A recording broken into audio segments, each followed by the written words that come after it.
భారత్ చైనాల map warn అంటారు. ఒక మ్యాప్ కోసరము యుద్ధము ఏమిటండి అంటే చైనా బుద్ధి అంటేనే ఇలాగే ఉంటుంది. ఇప్పుడు వాడు ఏం చేశాడండి, అరుణాచల్ ప్రదేశ్ని సౌత్ టిబెట్ అని అంటాడు. ఎక్కడైనా మీరు సౌత్ చైనా మార్నింగ్ పోస్ట్ చూడండి, గ్లోబల్ టైమ్స్, ఇక్కడంతా ఏంటి సౌత్ టిబెట్ అంటాడు. అరుణాచల్ ప్రదేశ్ని అన్నాడు. అంటే ప్రపంచానికి టిబెట్లో ఒక భాగమే ఇది అనే ప్రచారం కంటిన్యూస్ చేస్తూనే ఉంటాడు. ఇప్పుడు ఇది ఎలా ఉంటుందంటే పాకిస్తాన్ అడ్మినిస్ట్రేటెడ్ కాశ్మీర్ అని అమెరికా వాడు అంటాడు, అమెరికా రాయబారి అంటాడు. మీరు ఒప్పుకోవాలా? మనం పట్టించుకోం, మనం పెద్దగా వాడంటే మనకేంటి కాదండి, అలా కాదు. ఇవాళ మినిస్ట్రీ ఆఫ్ ఎక్స్టర్నల్ అఫైర్స్ అసలు పాకిస్తాన్ అడ్మినిస్ట్రేటెడ్ కాశ్మీర్ అంటూ ఒక వ్యవహారమే లేదు, ఒక ప్రాంతమే లేదు. కాశ్మీర్ అంటే భారత్ది, మీరు సరిదిద్దుకోండి. సెనేటర్స్ ఇలాంటి మాటలు మాట్లాడకండి, క్లియర్గా. ఇది ఎప్పుడో చెయ్యాలంటే 2017 నుంచే మనం ఈ పని చెయ్యాలి. కనీసం ఇప్పటికైనా మనం మేల్కొన్నాం. వాడి మాటలే కదా. ఇప్పుడు జయశంకర్ గారు ఏమంటారు, నువ్వు ఇలా పేపర్లో పేర్లు మార్చేస్తే గ్రౌండ్ రియాలిటీ మారుతుందా, మా ఇంటి పేర్లు మారిపోతాయా ఆయన అడిగారు. కానీ మీరు ఖండించాలండి, తీవ్ర స్థాయిలో ఖండించాలి. ఖండించడము కాదు, మీరు మళ్ళీ పేర్లు మార్చేయాలి. ఈరోజు సర్వే ఆఫ్ ఇండియా 2026 అరుణాచల్ ప్రదేశ్కి సంబంధించి ఒక కొత్త మ్యాప్ను వీళ్ళు విడుదల చేశారు. మీకు ఇది చూసిన చైనా వాడు బిత్తరపోయాడు. ఏంటి ఇది అనుకున్నాడు. 27 రియల్ లొకేషన్స్, 27 లొకేషన్స్ని ఐడెంటిఫై చేయడము, వాటికి కొత్త పేర్లు మనం పెట్టాం. అంటే ఒకవేళ చైనా వాడు ఏమైనా పేరు మార్చి ఉంటే అది వాడి ప్రాబ్లం. కానీ నా మ్యాప్లో, నా దేశంలో, అరుణాచల్ ప్రదేశ్లో పలానా గ్రామము, పలానా పట్టణము, పలానా ప్రాంతము, దీని పేరు ఇదే. మీరు నేను తవాంగ్ వెళతామండి, చాలా అద్భుతంగా ఉంటుందని వెళతాం. అక్కడ ఒక పేరు చూస్తాం. ఇప్పుడు ఎగ్జాంపుల్ చెప్పాలంటే సిలా టనల్ని చూడాలి అనుకున్నాం. 2024 మార్చి నెల మోదీ గారు ఇనాగరేట్ చేశారు. ఇది ఒక ఇంజనీరింగ్ మార్వెల్ అండి. సిలా టనల్ అనేది అద్భుతం, ఇక్కడికి వెళ్ళాలి అని అనుకున్నాం. మనం మ్యాప్ చూస్తాం, ఏదో పేరు కనిపిస్తుంది. ఒకవేళ ఈ పేరు పెట్టే మనం పిలుస్తున్నాము అనుకోండి, పొరపాటుగా ఇది చైనా వాడు పెట్టిన పేరు అనుకోండి, ఎంత పెద్ద తప్పు. భారతీయులుగా మనము ఎంత పెద్ద తప్పు చేస్తాం తెలుసుకోవాలి కదా, ఈ నాలెడ్జ్ ఉండాలి కదా. కాబట్టే మీకు మినిస్ట్రీ ఆఫ్ హోమ్, సో వీళ్ళు ఏం చేశారు, ఇలా కాదు, ఇది మన ఇండియా మ్యాప్లో అంటే సర్వే ఆఫ్ ఇండియా పలానా ప్రాంతానికి పలానా పేరు పెట్టింది, ఇంతంత దూరము అని చెప్పారు. ఇలా మీరు వెళ్ళవచ్చని క్లియర్గా మ్యాప్లో మీకు చూపిస్తున్నారు లొకేషన్స్.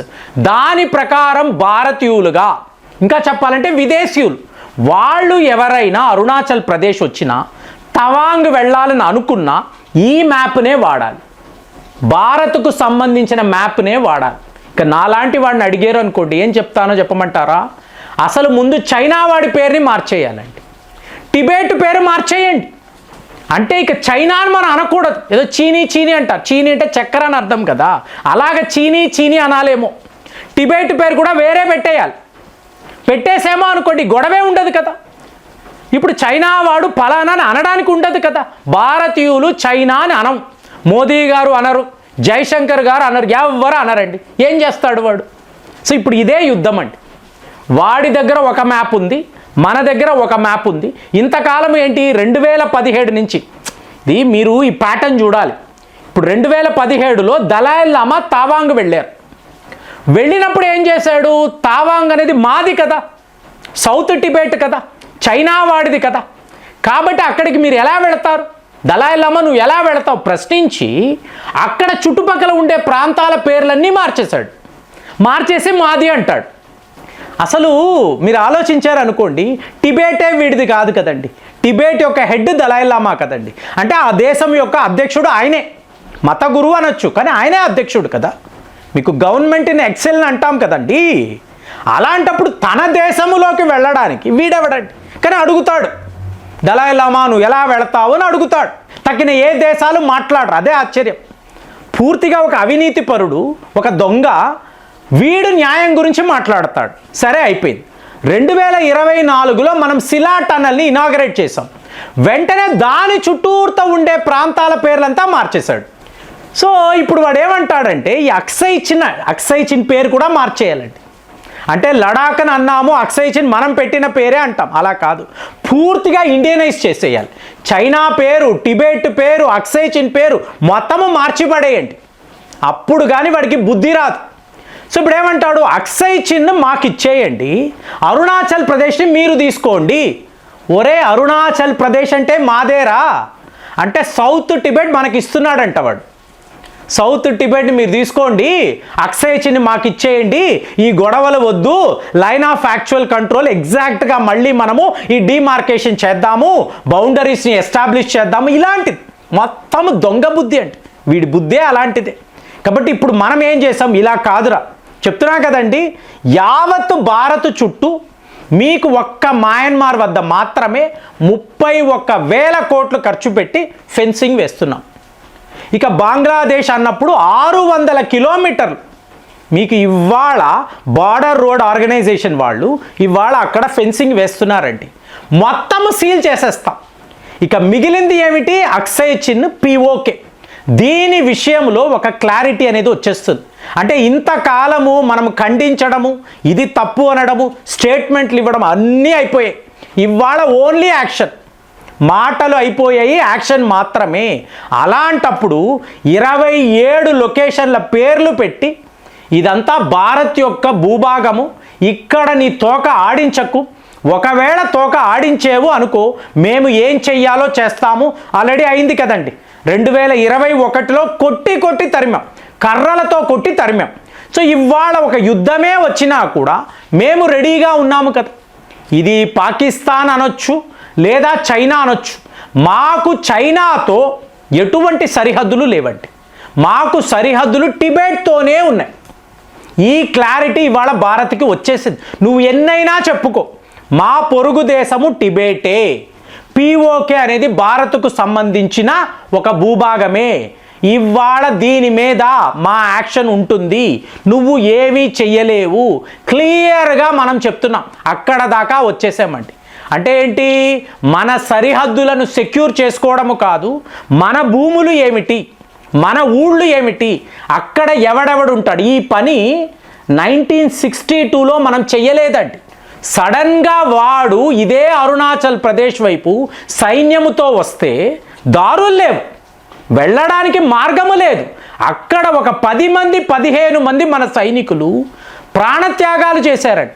అక్కడ మీకు తెలుసో తెలియదో షేర్హీ తాపా మెమోరియల్ అంటారండి. ఒకే ఒక సైనికుడు పీపుల్స్ లిబరేషన్ ఆర్మీని ఆపగలిగాడు, అంత వీరోచితమైన పోరాటం చేశాడు. కానీ మన వాళ్ళతో యుద్ధము చేయలేకపోయారు. అలాంటి పరిస్థితి మళ్ళీ రాకూడదు. అంటే ఎవరైతే బలిదానాలు చేశారో దానికి ప్రతిఫలము అనేది ఉండాలి. సో ఇవాళ మనం మేల్కొన్నాం, అక్సై చిన్ని వెనక్కి తెచ్చుకుంటాము, పిఓకేని వెనక్కి తెచ్చుకుంటాము.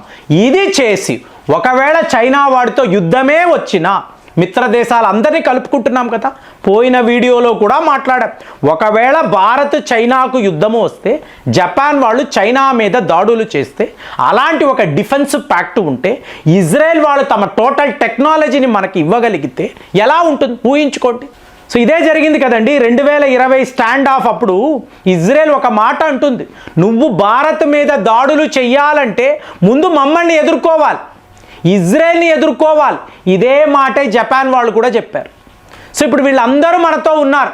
సో మన బలము 10 పెరిగిపోయింది. అలాంటప్పుడు ఇంకా కూడా ఇలాంటి తుకుడా బ్యాచ్లు, వీళ్ళు పెట్టే పేర్లు ఇవన్నీ పెట్టుకొని మనం అఫీషియల్ స్టేట్మెంట్ ఇస్తామా, తన్ని తగలేస్తాం, తరిమి కొడతాం. ఇదే మనం చెయ్యగలము. మరి అలాంటిది 27 లొకేషన్స్కి కొత్త పేర్లు పెట్టి చైనా వాడు పెట్టిన పేర్లన్నీ పీకి పడేసి ఇవన్నీ మా భారత్ భూభాగము, ఇది సౌత్ టిబెట్ కాదు, ప్యూర్ అరుణాచల్ ప్రదేశ్ అని చెప్పి వాడికి చెప్తున్నాం, క్లియర్గా చెప్తున్నాము. మరి చైనా వాడు వింటాడని మీకు అనిపిస్తుందా? మీరేమనుకుంటున్నారు? మీ అభిప్రాయాలు తెలియజేయండి. మళ్ళీ వచ్చే వీడియోలో కలుద్దాం. జై హింద్.